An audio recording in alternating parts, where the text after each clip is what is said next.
Hello, everyone. Welcome to the weekly The Pivot with John Carroll as our host. We're talking today with the Charleston Leadership Foundation.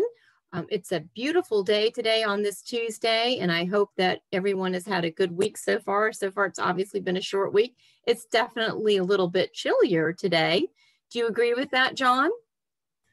I do indeed. It's a bit nippy in the air, and that's how it should be in December, right? It should be enough to get our attention. So even in Charleston. Even in Charleston, that's exactly right. But if you don't like the weather, wait a day, it will change. That's right. So glad to be here with you. And thank you, Rebecca. Welcome everyone to The Pivot, a weekly series of informational discussions on our local, regional, and national issues in the midst of and following the current pandemic. This event is presented exclusively by the Mount Pleasant Chamber of Commerce. Thank you for taking the time with your fellow members of the Chamber to stay informed and help you take care for your team, your clients and customers, and take care of business in post-pandemic conditions. As a service to the members of the Mount Pleasant Chamber of Commerce and the local community, we've been offering the Pivot Weekly since the early days of the current pandemic.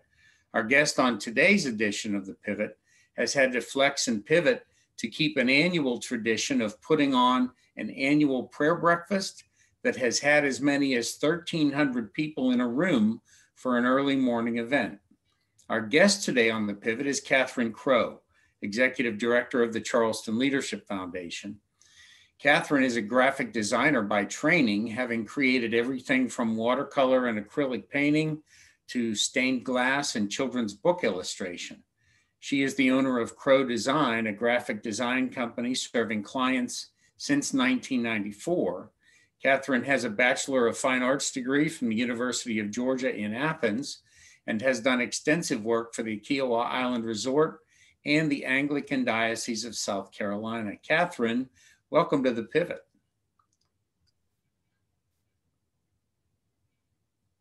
Thank you for having me.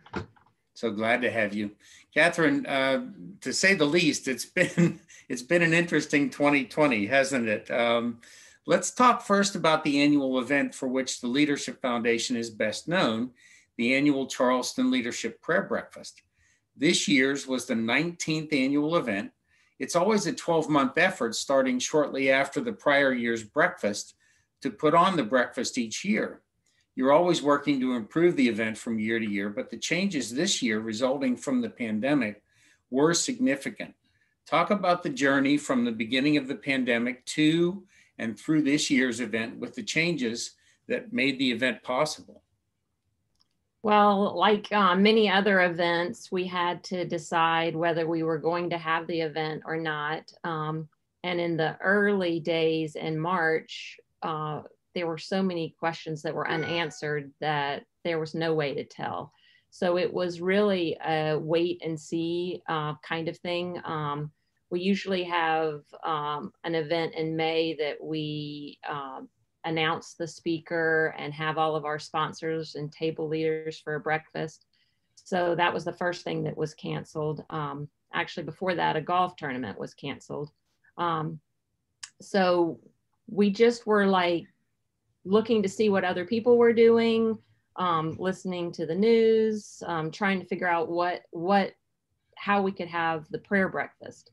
And our thought from the beginning is gathering the Lord's people together for a prayer breakfast is of most importance. So no matter what, we wanted to have something. We didn't know if it was going to be all virtual or a hybrid of in-person and virtual. So in the beginning days, we were talking, looking at the regulations for holding large events. We were talking to our board and trying to make decisions. So that's really how the whole spring and summer went. And we really got a late start on planning because, as everyone knows, everything was changing so much that we were like, this, how do we do this? So the closer we got, I guess end of September is when we made our decision to, yes, go ahead, have virtual and in person with plenty of safety measures, following all of the protocol. And so that was really a late start. So we really crammed a lot of planning in from September to November 19th. The other thing that was a big piece that we had never done before is virtual. And I know everyone is really getting up to speed on Zoom and doing virtual events. So it was just a learning curve, and ended up feeling like we were planning 2 events, an in-person and then a virtual. And then we knew that we needed a fraction of the people to enable the social distancing. We were excited to be able to use the Seacoast venue because it can seat 2,400. So we felt that if we capped it at 600, that we would be, a fraction of the space.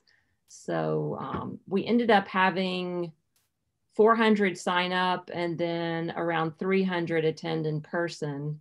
And then we had over 1,000 virtual, and a lot of people have viewed it because we have the whole prayer breakfast online, close to 500. So we've reached more people this year than we usually would have.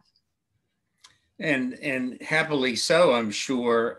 But what a flurry of activity that must have been, Kathryn. As you said, almost parallel events, except that they are one and the same, to be able to do that hybrid version of people in person as well as, via online. I was able to attend in person, and there was something also different this year about your featured speaker. Yes, Anne Graham Lotz was our speaker, and she was virtual. Everyone else was live. So we thankfully had the Seacoast AV team that is dynamic. They handled everything for us with that. So it was great. It was an amazing event from the standpoint of you being able to pull that off in a way that still had impact, Kathryn, and to have Anne Graham Lotz larger than life on the big screen in the worship space at Seacoast Church. That had a huge impact. I was intrigued and remain intrigued in the promotion of the event. You were able to use a quote from Billy Graham regarding his daughter, Anne Graham Lotz, and she referred to, and he referred to her as the best preacher in the family. Yes. Which to me is amazing considering who Billy Graham is and what he was able to accomplish in his lifetime. And nonetheless, and Anne Graham Lotz also was another first for the foundation because she was the first returning speaker.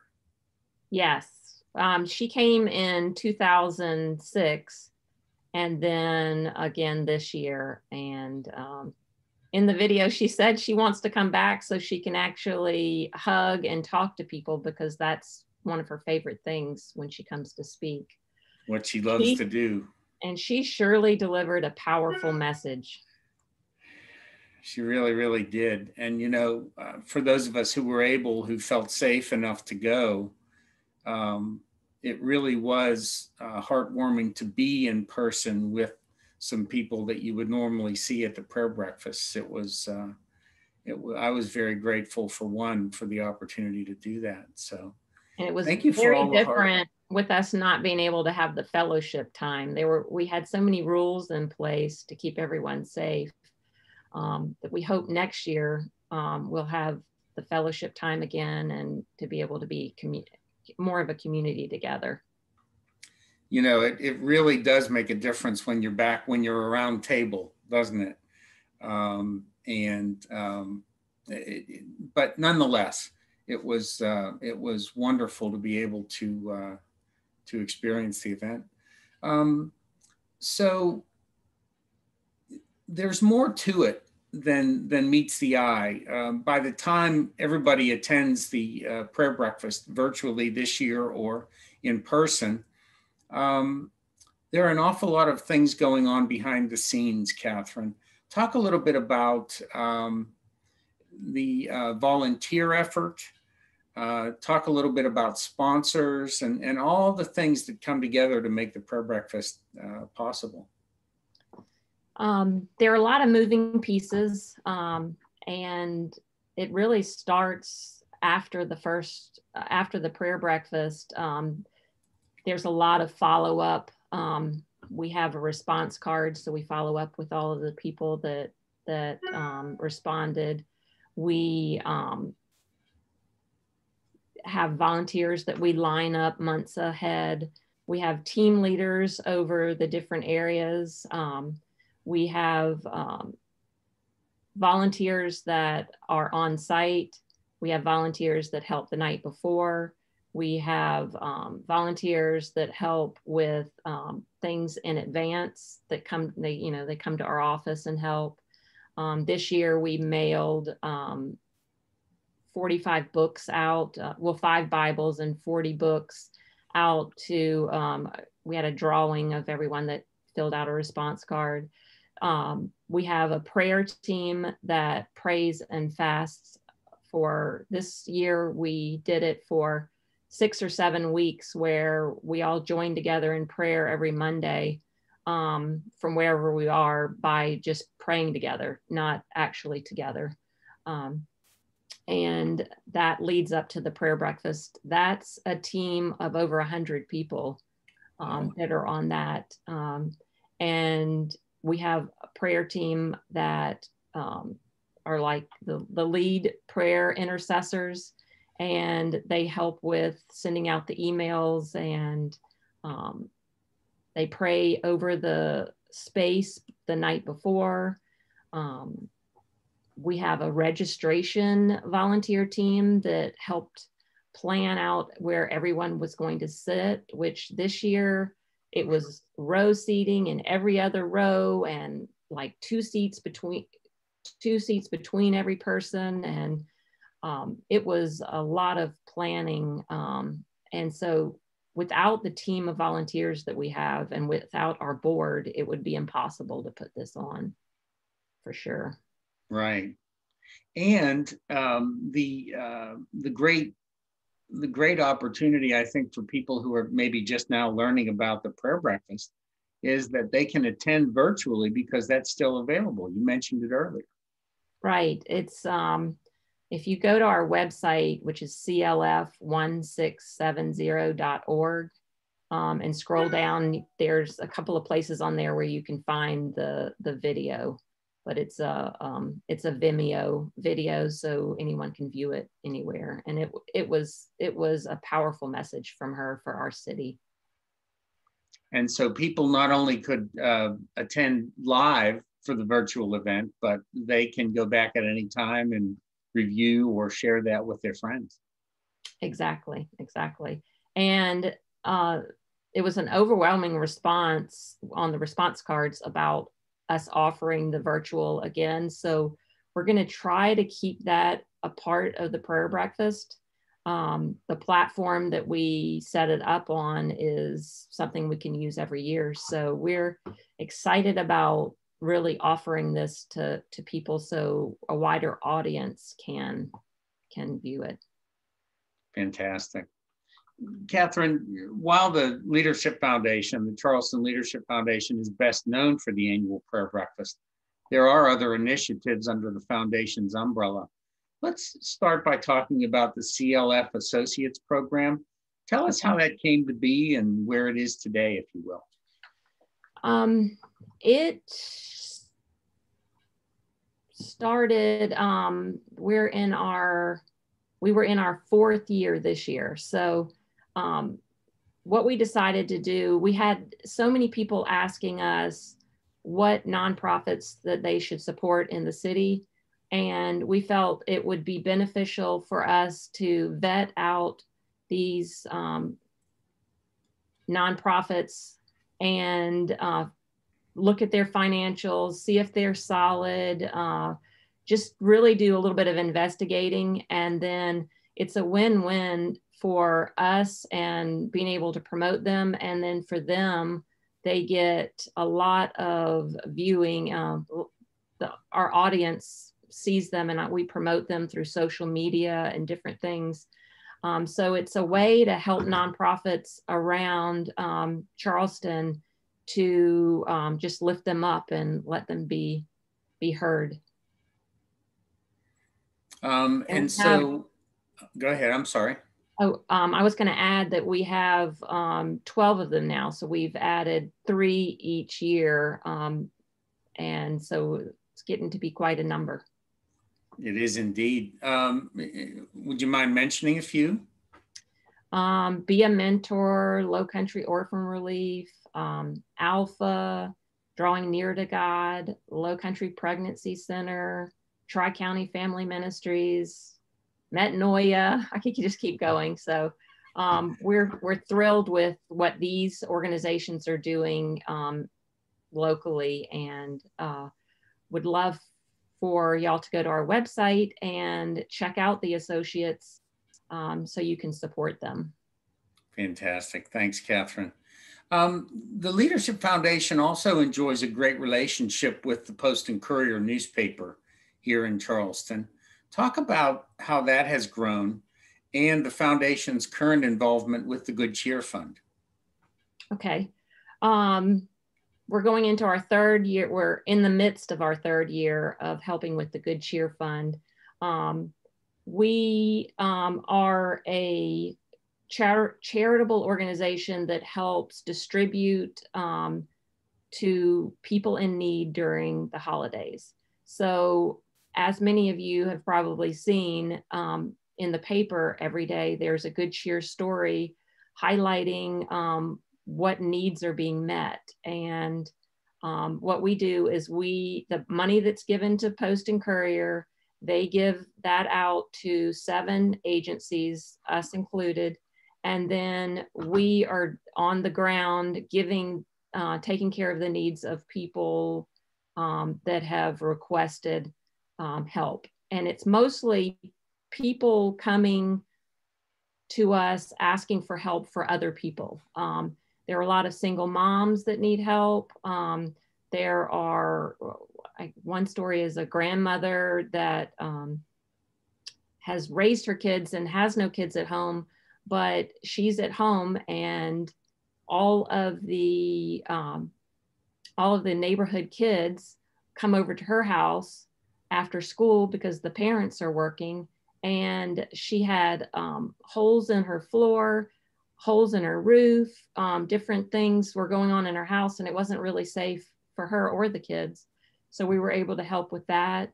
We help people with dentures. We help people with prescriptions. It's really about bringing good cheer to people in our community during the holidays. And it's for people that maybe just down on their luck during the holidays and are not really even used to going and asking for help. And it's a lot about even just making the Christmas bright, a Christmas tree, presents for the kids, food, making sure that people have food on their table. So the way that our slogan for this is like, we've been praying because we were a prayer breakfast, but now we're answering prayers by answering needs. So we were very excited that this was added to what we do every year. Seems like a natural extension of the Leadership Foundation's work, doesn't it? Yes, yes. Thanks, Kathryn. Hey, Rebecca, let's get you in here for a question. You generally, as you listen along, there are some things that occur to you that are valuable. Well, I love the slogan, answering prayers, answering needs. And I think that's brilliant. I'm excited to see that you're still doing the golf tournament in September. The $125 registration fee is quite the deal to be able to play out at Coosaw Creek. So congratulations on and pulling that is together. Switched to April. It's going to be in April now. Oh, okay. So I apologize. I thought I'd seen it in September, but it's going to be April. Okay. Well, that should, well, regardless of what's going on in the world with COVID, it's an outside event. It is. And we're hoping that it can happen because we originally was supposed to happen in April, and then we postponed it to September, and things really didn't get better with the pandemic. So we decided to move it to this coming April's. Very good. So you mentioned a little bit about the prayer breakfast. You're thinking about possibly making that somewhat virtual next year. What are some of the things that you plan on after going through the pandemic and pivoting and coming up with some new ways to reach folks? What are some of the things that you're going to continue to do after going through COVID-19? And what are the things that you are looking forward to, like the rest of us, no longer having to implement when we can all get back together again? So we did the meal differently, where people picked up a box and they took it to their seats because we couldn't put people around a table. So, and it was catered by Saffron's, which is, that bakery is so yummy. So everybody was really excited about that. So we may try to keep that. It made it so simple. People, you know, like you didn't have to worry about people coming to your table and serving. And so we may continue something like that. We definitely are going to continue the virtual piece in some form or fashion. I don't know how that's going to look because I don't know exactly what venue we're going to be at next year. So we'll play around with that. And then the fellowship time was so missed that we're hoping that next year we can allow for even more fellowship time. And there's some way to have the breakfast kind of different. So we're just like searching out options. I think having the pandemic and having to do things different has really set us up to be able to make better decisions about what works well and what doesn't. So it's just kind of like a reset almost. And I think the thing we're most looking forward to is sitting beside each other, shaking hands, hugging each other. I know we're all missing that, that fellowship with each other. Yes, indeed. Thanks, Kathryn. You're and welcome. Rebecca, thank you. We do look each time to see what we've been able to get better at because of the pandemic and the things that will stay because we were forced, necessity being the mother of invention, the things we were forced to do in order to still conduct events and business. So what are the oh, I'm sorry, John. Go ahead. What are the dates for that golf tournament again? I'll put them in the chat box. I think it's the 20th. Let me look really quick. I can do that. You go ahead and you finish your conversation. Okay, because it's in the, it's on the website now on the front page. April 26th. Yes. Okay. Thank Wonderful. you for looking that up. No and problem. Kathryn, you'll be out there swinging a golf club, of course, right?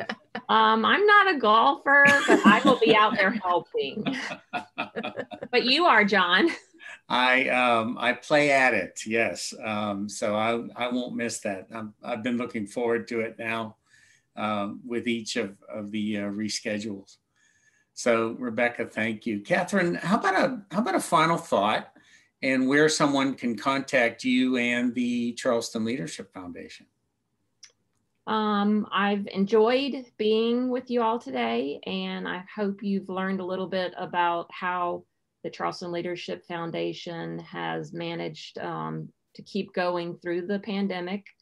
And if you'd like to reach out to us, my email is krogh@clf1670.org. Our website is clf1670.org. And by the way, 1670 is when Charleston was founded. That's why we have that number. Wonderful. So thanks for having me today. Glad to have you, Kathryn. Thank you. Kathryn Krogh, Executive Director of the Charleston Leadership Foundation. Thanks to all of our chamber members who join us here each week at the Pivot. And a big thank you to the Mount Pleasant Chamber's own Rebecca Imholtz for keeping us on track today. From all of us at the Mount Pleasant Chamber, thank you for joining us this week for the Pivot. Make it a great week. Thanks.